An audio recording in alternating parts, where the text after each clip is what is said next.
Assalamu alaikum, everybody, and a very warm welcome to the very first webinar of this year on behalf of ELA Virtual Legal Advisory, and Ramzan Mubarak to our viewers as well.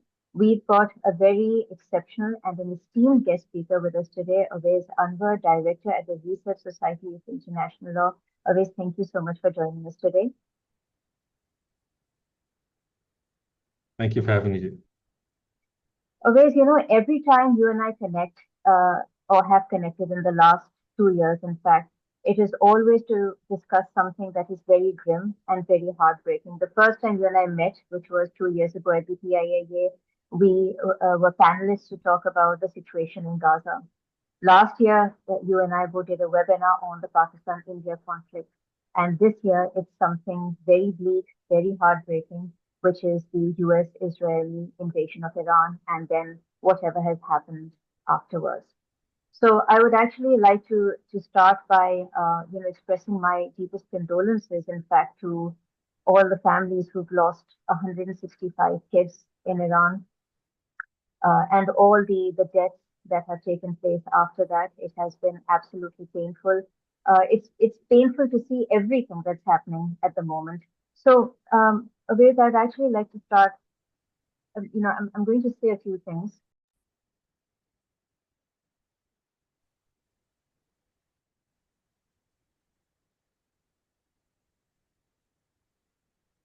I think my viewers will probably just have to bear with us today because there seems to be some internet glitch that is constantly causing a problem.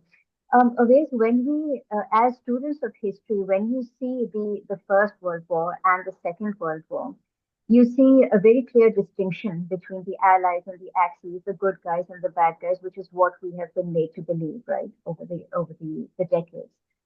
But when we see the war now, and when we see the key figures or the key perpetrators, everything has changed. So could you shed some light on this? Firstly, I'd like to ask you that many people are saying, looking at this conflict, that a third world war is around the corner. Firstly, do you think that this statement is accurate? And what do you think about the good guys versus the bad guys distinction that seems to have been blurred now? Thank you very much, first of all, Sana, for having me and for inviting me to discuss this. The question of whether this is the beginning of a third world war or whether this is a third world war, I think at this stage we're not really there. Having seen what world wars are, having seen what world wars have entailed in the past, it's usually two blocks that are at war, two or more at least, that are working. And right now, in essence, what we're seeing is three countries, right? So there's two countries, the US and Israel, that have attacked a third, Iran, and we haven't really seen the type of conflagration, regional conflagration that would entail, say, a world war. Now, it certainly has the ingredients for it, right? We certainly have the base there for it, but we haven't seen, return attacks from the Gulf countries that have been attacked by Iran. Or mainly, the US bases that were stationed there, those have been attacked. And I think a lot of these countries are also realizing that a direct attack on Iran will have consequences, and that's why they're refraining from that particular thing. The other issue is that in this entire mix, you have one great power. You don't have a number of different, great powers involved, such as China or Russia. And although, China has been an ally, or at least has had good relations with China in the past, as has Russia, and that they have been providing, say, intelligence on US military positions. The Russians have been. This is something that still does not amount to this, the threshold that a world war has. Nor has, for example, the US invoked Article 5 of NATO, right? Which basically is collective defense, where all NATO countries, come together, because an attack on one country is like an attack on all of those countries. So that hasn't been invoked, and so those, I think, are some of the issues there that would show that. The other issues that we've seen a lot of traditional US allies categorically saying this is not our war. Right, the U.S., France, a number of others, Spain, and some actually criticizing this and saying that this is a blatant, a naked violation of international law, and there should have been other means of working it. So, in essence, I mean, we can certainly discuss the merits of this attack or demerits rather of this attack. But I don't think at this stage that this is at the level of a world war. Is it headed that way? Again, from what we've heard today from Iran, where it's apologized to many of its regional Gulf countries and said that it will halt attacks unless attacks initiate from those countries. It will halt attacks on them and the US military bases there. So I think that's a very positive step. It is going in the opposite direction of, say, a world war. But again, it's still there's time to things can unfold and unravel very quickly. Thanks for that, Ubaid. The image of America as being the savior or the messiah, which was created at the time of the two world wars, seems to have been, it seems to have fallen apart now. And I think that, as you rightly said, the European countries are also, they've also understood that. I mean, let's be honest about it, most of them are not fans of Donald Trump, right? It's not just people beyond the Western countries who are not fans of him. I think nobody is, including a lot of people, a lot of the people of the United States as well. Now, Britain and Spain have made that quite clear, in, as you said, in their statements, whether it's directly or indirectly. Spain has been very direct and Britain has been indirect in that. But I think that we are seeing a massive shift in ideology as well in comparison with those 1945 and before that as well. So, moving on to the next question, Avais, I wanted to ask you, in the last 24 hours, we have seen the ramifications of what's happening in the Strait of Hormuz to, the streets of Pakistan. There have been footages of people fighting at fuel stations over here. There have been footages of people. There was somebody, a man at a fuel station who got shot in Sialkot. So there is, a sort of a war, an economic war, taking place in Pakistan as well. So can you just shed some light on this entire scenario of the Strait of Hormuz? Why is it important? What's happening over there? And what are the ramifications of that, particularly in Pakistan? Absolutely. So the information we have so far is that the Strait of Hormuz, which is that south of Iran and north of the UAE and those areas, that channel, about 20% of the world's energy flows through that. Oil and gas flows through there, right? So gas from the Middle East going to the rest of the world, and that's a very significant amount, right? If you take out, or at least you halt 20% of the flow of energy, that can have serious ramifications for a lot of countries. And it's not that every country's mix is 20% here. Some countries are more dependent on the energy that flows from the Middle East and from this channel than others are. And especially Pakistan is one of those countries that gets, I think, the vast majority of its oil from a number of these places. Now, we've seen oil prices already jump significantly across the globe because of this. We've even seen the US backtrack on the strictures that was imposing on India for having bought Russian oil and saying that just to ease the market, we are now going to allow you to buy Russian crude oil and then refine it yourself, right? So they've gone back on one of those critical elements, and this was a very serious sticking point between India and the US. What Iran has basically done is it hasn't really gone ahead and destroyed massive numbers of ships.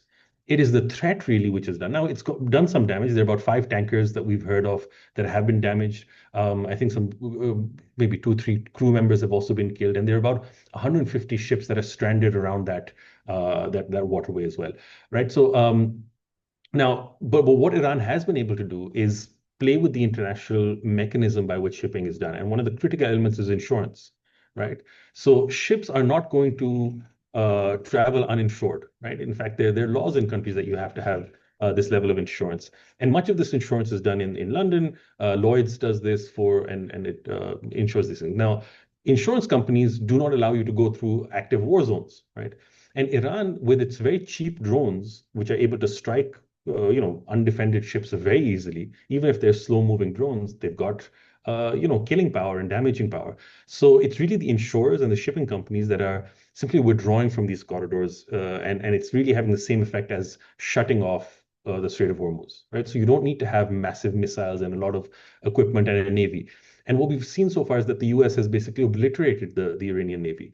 And so, despite not having any ships or any functional ships in the region, we still have Iran's ability to, close off the Strait of Hormuz. And I think 2 days ago, only 2 ships were able to get out there. Trump is now talking about escorts moving ahead. And so that is a very successful strategy. And people thought that this was just a myth that Iran would be able, or that this was, Iran bluffing that it would be able to do this and it didn't have the ability. But it's clearly shown that it does. Now, what does this do? Well, we've seen Qatar, for example, has shut down its main two of its main LNG, liquefied natural gas facilities.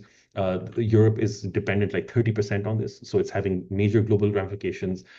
South Korea imports 20% of its gas from the region. So it's countries all around the world which are dependent on this, and Pakistan specifically, and we can get to that, but this is perhaps the biggest I would say energy crisis since the 1970s, turning off the taps and the oil embargo that took place there.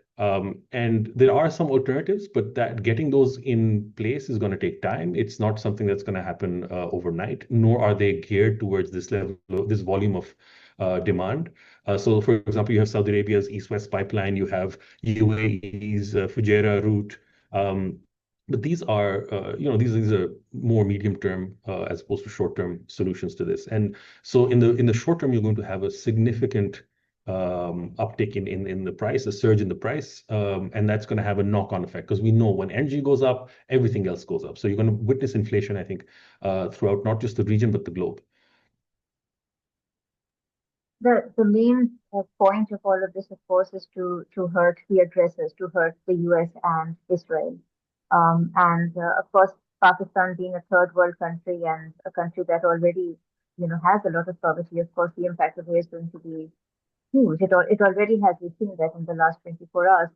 But what about the United States? How has this, or how will this affect the United States in the coming weeks? So I think it's going to be, I mean, it's already affecting. First of all, there's this domestic opinion, right?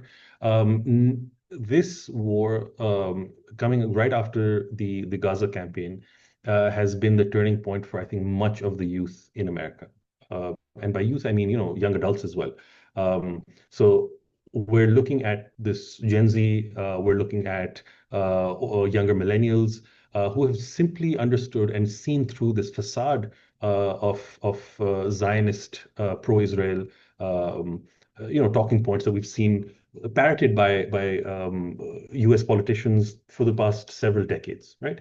And this is the first time in I think the last 30, 40 years where there is more support for Palestinian causes and for those causes than Israel. And this is a sea change and a paradigm shift really in how this things. We are now seeing for the first time Gavin Newsom, for example, the governor of California, saying that Israel is an apartheid state, right? This was unheard of, right? When we would hear Amnesty International or Human Rights Watch saying these things, the Americans would always say that these are biased organizations, even though we know that they have credibility and they're not biased like that.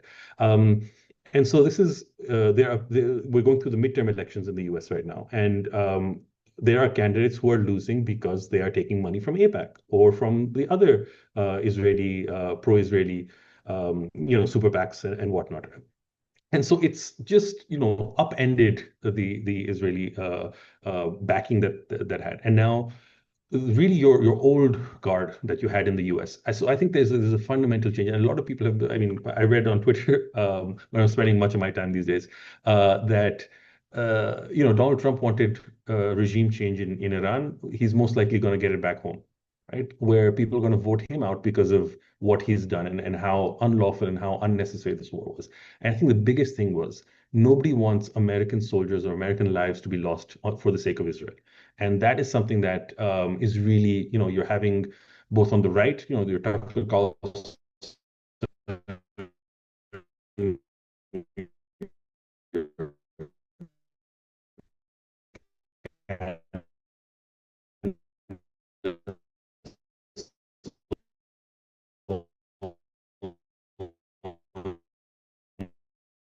and these people foolish ideas to prevail because at least he was doing well for the economy, right? At least business was flourishing.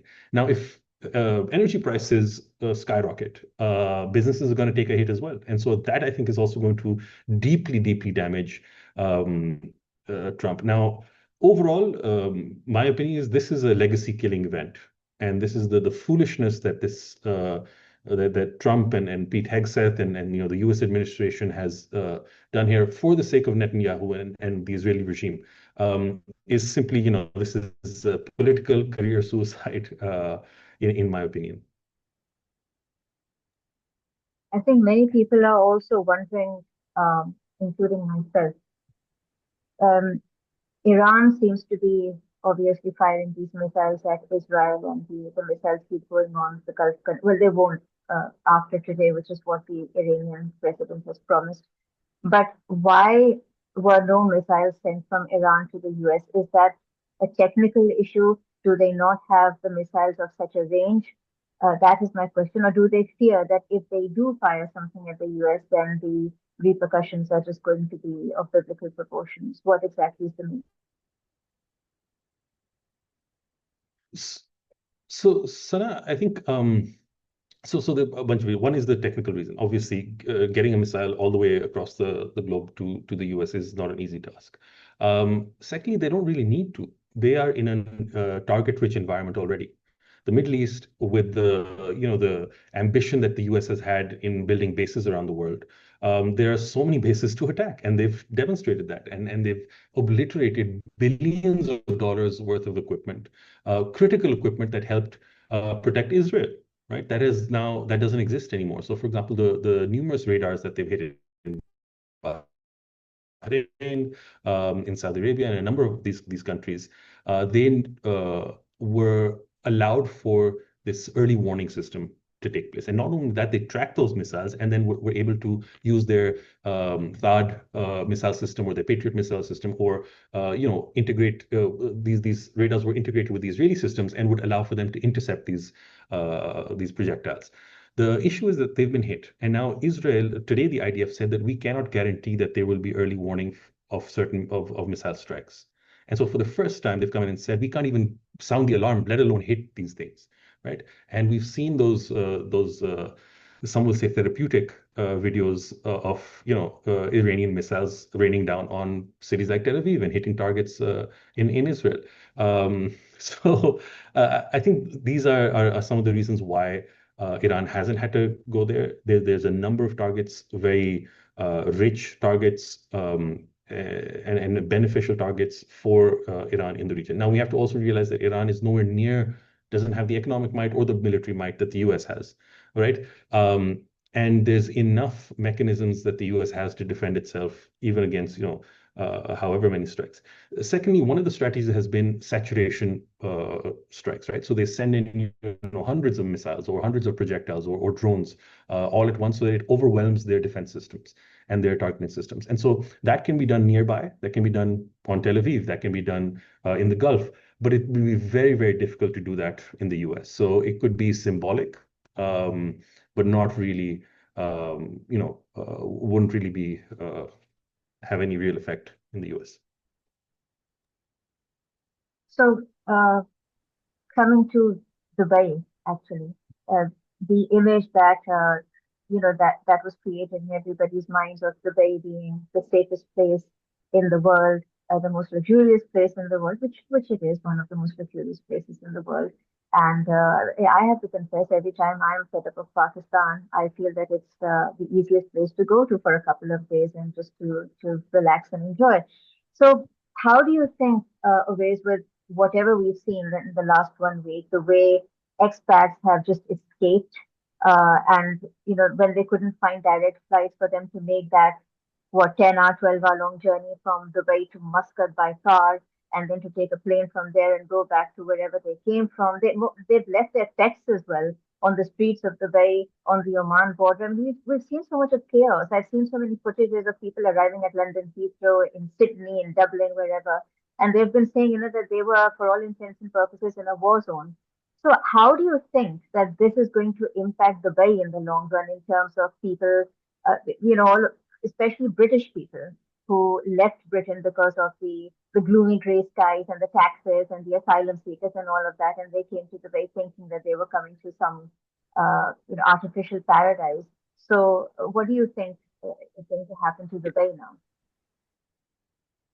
Well, I mean, certainly there's been a hit. There's been a reputational hit. There's been a hit in this image that the UAE had created for itself, and certainly this the crown jewel of the UAE and the Arab world, Dubai, which was this haven, and it was a haven because it was secure, right? It maintained relations with everyone in the region and was able, even with Iran, it had pretty significant relations.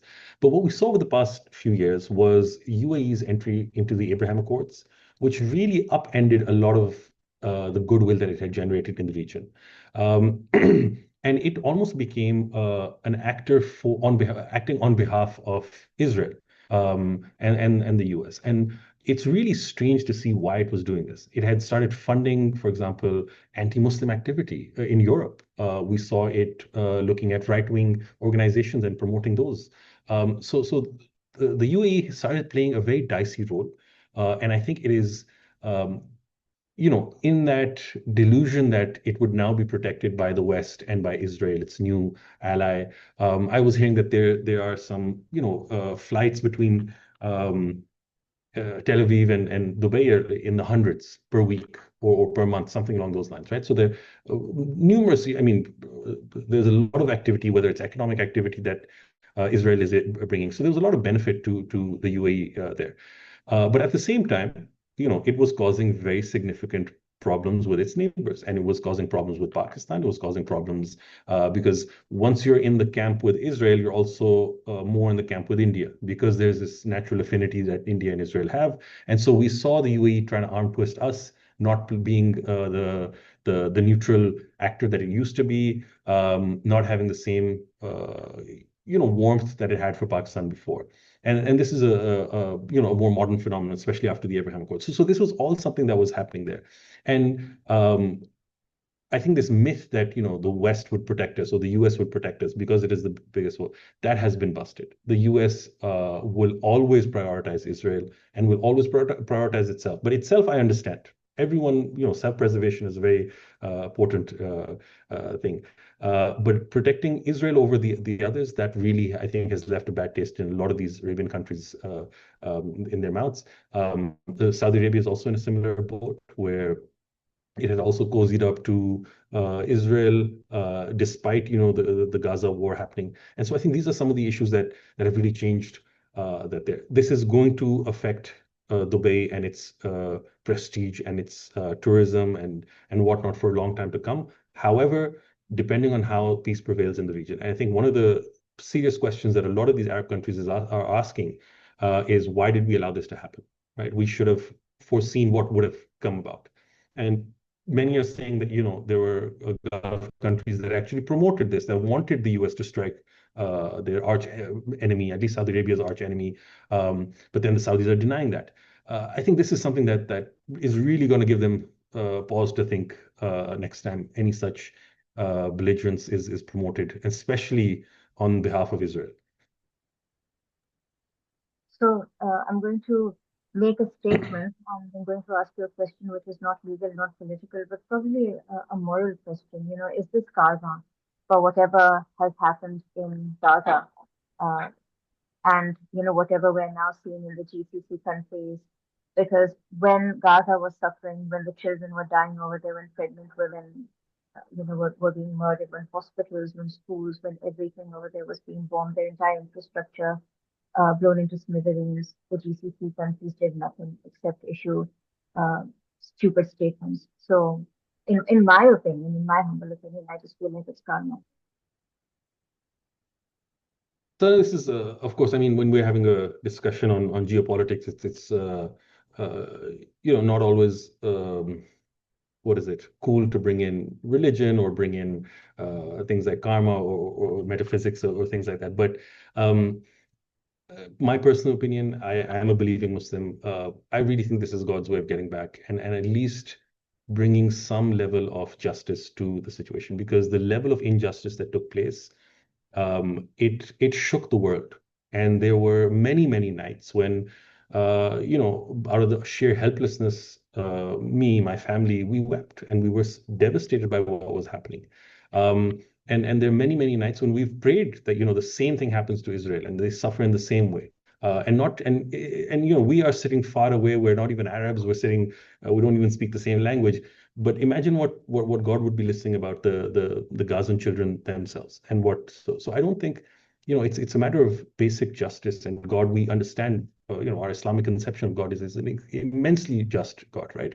So we know that there's going to be recompense in the hereafter, but it's in this world that really this gives some hope that God has not abandoned you, that God has not you know been the side of the aggressor ever, and He never will.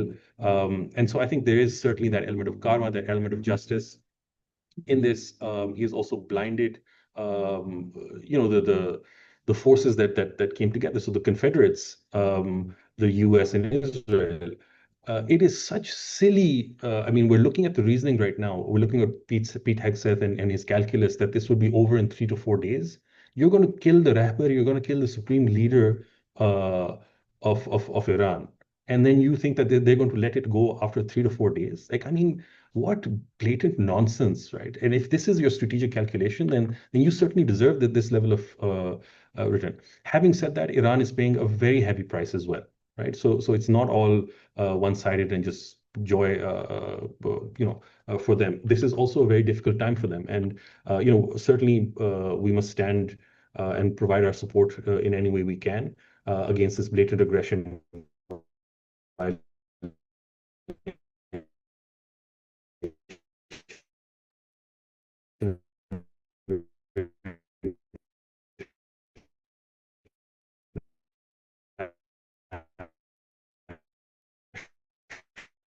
It is gotten to the Iranian regime.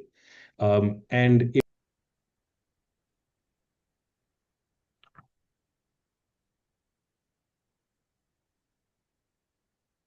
sorry, Sana, I don't know how much of that you got.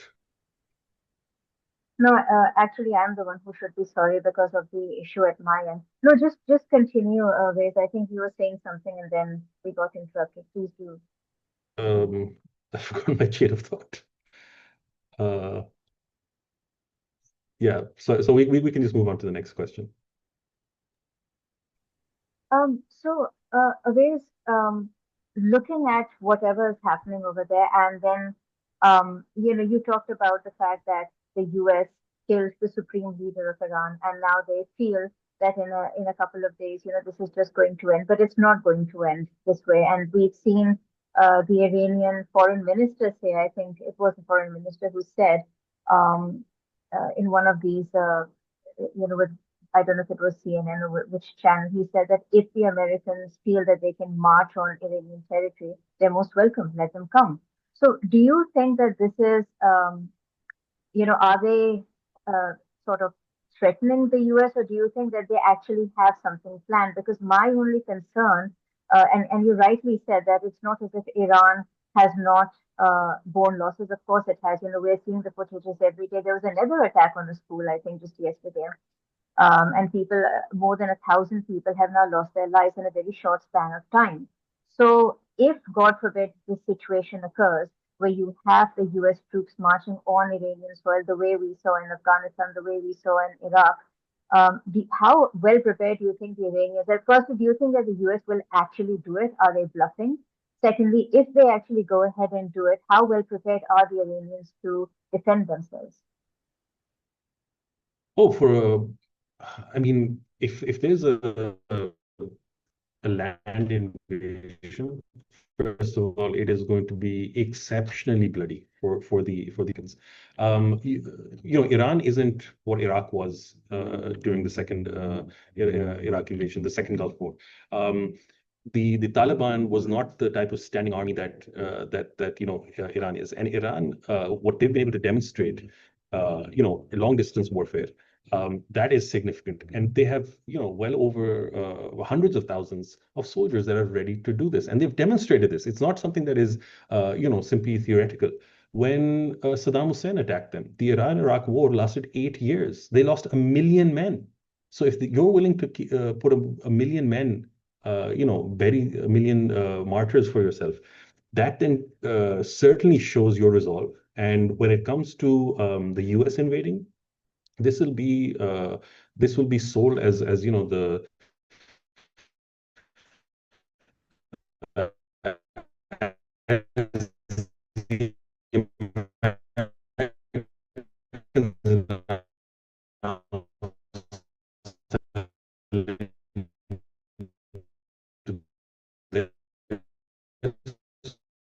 soldiers who won't have Shias from all across the country, all across the world, not only Shias, perhaps even Sunnis who want to get back at the Israelis and the Americans for a lot of the so I think that would be utter suicide, something like this. But given how silly the thinking has been and the calculus has been at the Department of War in the U.S. and the U.S. administration, we certainly can't rule it out. And we certainly can't rule out limited types of attacks.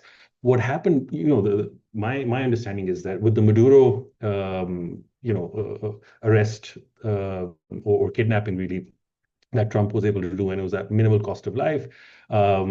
They were able to go in, pick up the president of a country, and bring him to the U.S. to stand trial. This emboldened Trump. Trump, who doesn't have much experience in warfare or in leading these types of things, he thought that now I can certainly do this to any country, and everything's going to be a walkover for me.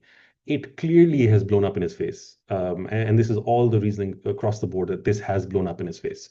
Um, so, if he keeps going down that route, an escalation of commitment at this stage with boots on the ground, that is going to be, highly, highly damaging to him, and it's going to be the end of his administration, really.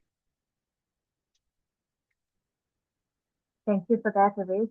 I just want to also focus on what happened in Karachi just a day after uh, the supreme leader was assassinated. The protesters marched into the U.S. consulate in Karachi, and the United States Marines, I think, opened fire at them, if I'm not mistaken. And quite a few of those protesters lost their lives. So, what is the level of accountability for that? Thank you, Sana. Sana, this is it's a very unfortunate incident, but the law, international law, domestic law, and bilateral agreements, all of these come together in this thing. So it's a pretty complex issue, actually. Now, we've all heard of something like diplomatic immunity and whatnot. What role does that play? Do Marine Guards have some level of immunity? What I can tell you, very short, the short answer is that they don't have diplomatic immunity. What they do have is something known as functional immunity, right? So any crime that they commit in the course of their official duties, which could be construed as a crime in a country, if it's in the course of their official duties, they cannot be arrested for it, or the host state cannot exercise criminal jurisdiction over them, right? And so that means they can't be arrested by the police, they can't be prosecuted, they can't, yeah, and you can't have a sentence against them. So you can't even really have a case against these individuals. I mean, to the most that could happen is that an FIR is filed and an investigation takes place.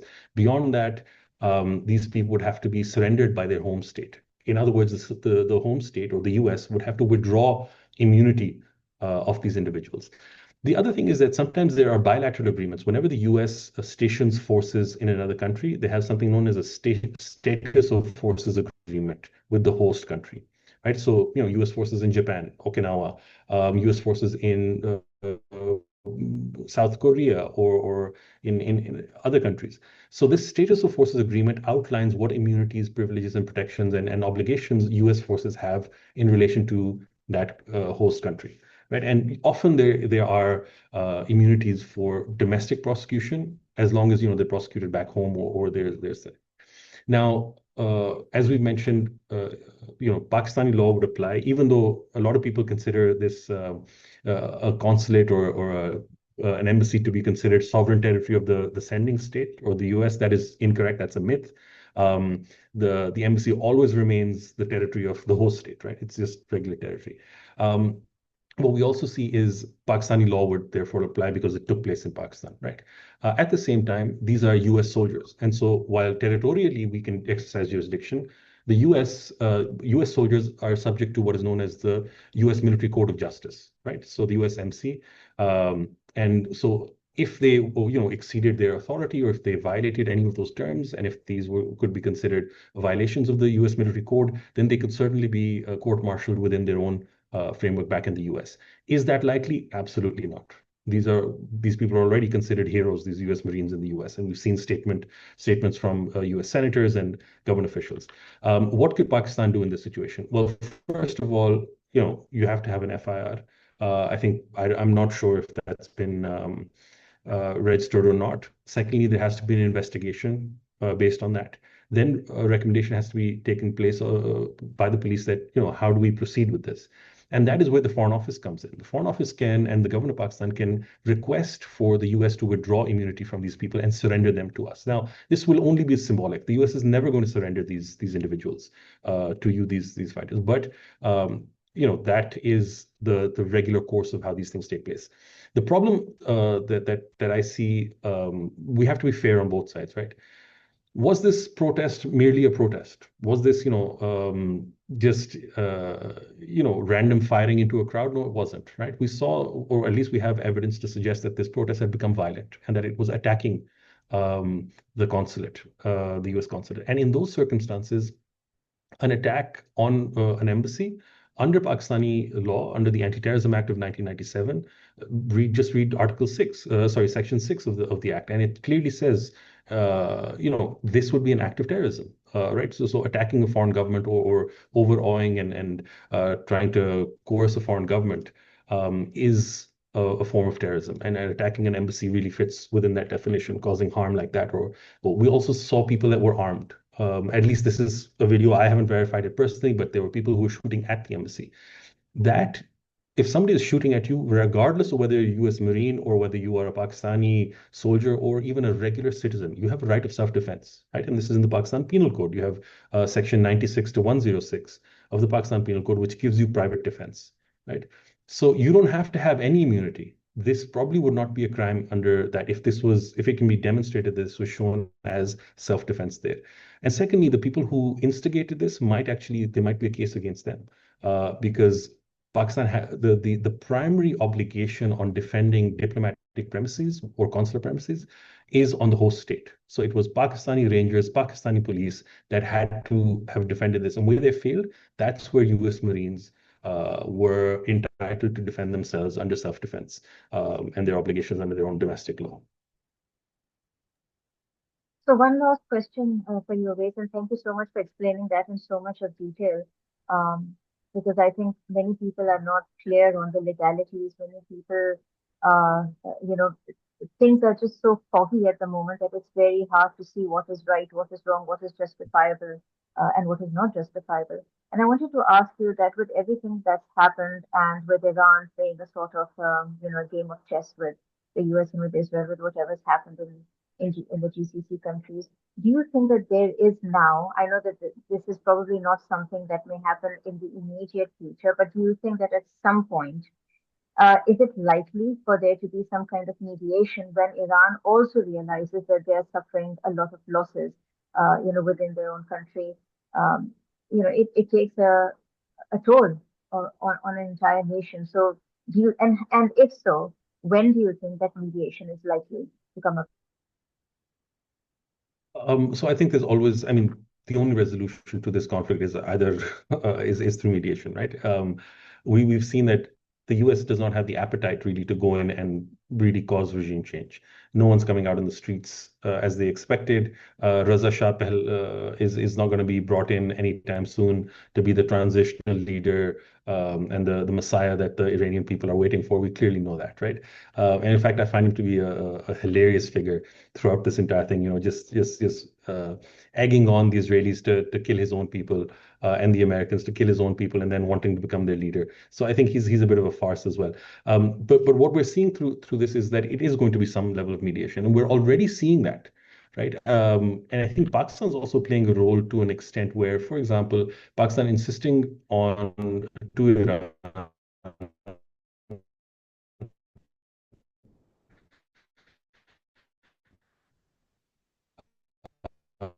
that we got just yesterday, the Saudi foreign minister met with our, the Field Marshal Asim Munir and discussed the mutual defense agreement and also, what are the modalities, how are we going Iranian. I think that certainly played a role in also in Iran understanding everything. Also, Iran at this stage has already done quite a bit of the damage that they needed. They have taken out a lot of those key radar systems, key bases. The Fifth Fleet, they now have to um, you know, refuel and resupply from India. So they have to go all the way to Indian bases because their base in the Middle East has been damaged to that extent. So we've seen already much of the damage that's taken place. Having said that, I think what is going to happen is that there's going to be some form of the US needs some face saving, Iran needs some face saving, but Iran also needs to vent because they've suffered a very, very deep loss. And right now, if this was to stop today, if the parties were to declare ceasefire, I think Iran comes out the victor because this was the change or the attack that was to rid Iran of this menace of the Ayatollahs and the religious fundamentalists and whatever these the West has portrayed them as and made them villains of. Um, and that certainly hasn't happened. So there's a failure in that approach. There's a failure in disarming Iran. Iran still has the ability. In fact, now we're seeing the strongest Iranian weapons being fired on Iran. Your hypersonic missiles, your Khurram-Shahs, and your others as well, the Fatah missiles. And this is having a serious effect. And if this continues, Iran comes out the victor. Israel is greatly diminished, not only domestically or in the region, I mean, but also in the US public. And it is far more problematic for Israel to lose US public support, for politicians to win on an agenda, or to win into the Senate and Congress, to win on an agenda of anti-Israel and reducing weapons and aid to Israel. If they win on that, if you get more, Ilhan Omars and Rashida Tlaibs and AOCs, that is going to be extremely damaging for Israel there. Yeah, today, if things stop, you're going to see, I think it would be a victory for Iran. Can you hear me and can you see me clearly, Awais?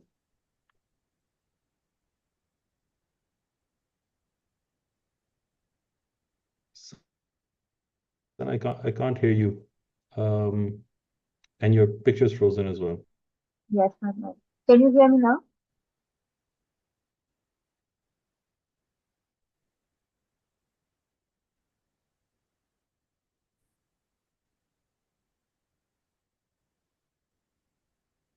Hey, Sana. Sorry.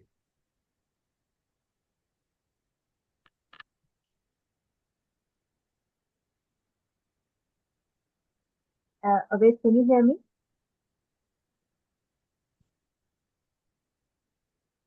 I can hear you now, yes, but I couldn't Yes. hear you before. Okay, I think that because we're getting stuck, I think we're probably going to conclude this, Awais. Thank you so much for joining us today, and thank you for shedding light on all of these very Thank you. important matters. It's again, it's a very harrowing situation, and it's something that you know, we don't know what's going to happen in the coming weeks, but we can only pray to the Almighty for something better to come out of all of this. With that, I would like to end this webinar on the note that war is a horrible thing. And may we pray for peace. May we pray for those who have already died, for God to bless their souls, and for there to be no further bloodshed, because it is damaging in every way, physically, mentally, emotionally, financially, and it's not a place where anybody wants to be in. So, on that note, thank you so much, Awais, for joining us. And Thank you. for our viewers, thank you so much for listening to all the excellent insights provided by Oves on this very pertinent topic. And I would also like to say that for further information, for any further webinars, please have a look at the website www.pla.com.pk. And if you have any questions for Oves, you can leave them in the comment section. Oves, thank you so very much. Until next time, and I hope that the next time you and I do a webinar, it's not on something as grim as this. Absolutely. Let's hope so. Thank you very much, Sana. Thank you. Thank you, Oves.